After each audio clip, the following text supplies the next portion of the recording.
Vörös, zöld és fehér sárkány. Néhány kő, melyek ismerete elengedhetetlen a tradicionális kínai játék az úgynevezett mahjong szabályainak elsajátításához.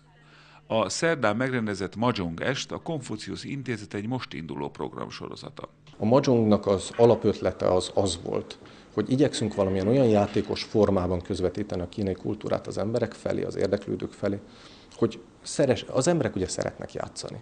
Tehát a mahjong az tipikusan egy olyan játék, hogy ha valaki szeret kártyázni, meg szeret mahjongozni is. További ismétlődő programokat is kínál az intézet az érdeklődőknek. Ilyen többek között a kínai vagy kínai témájú filmekkel foglalkozó filmklub, valamint a Konfuciusz Teaház. Itt kötetlen formában lehet sok mindent hallani erről a színes távol-keleti országról, a kultúrájáról épp úgy, mint a kínálkozó üzleti vagy tanulási lehetőségekről.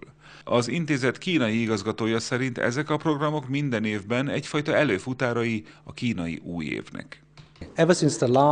Szeptember óta sok kulturális programot szerveztünk, amelyek bemelegítésként szolgálnak a Konfuciusz Intézet újévi programjai előtt. Készülődünk az újévi ünnepség megszervezésére és lebonyolítására, több helyszínen fogunk majd ünnepelni, többek között Budapesten is. A kínai új év a Gergely naptár szerint 2015. február 19-én kezdődik. Az idei a Kecske éve lesz. Ilyenkor 15 napon át tartó ünnepségsorozat veszi kezdetét, amely az úgynevezett Lampion ünneppel zárul.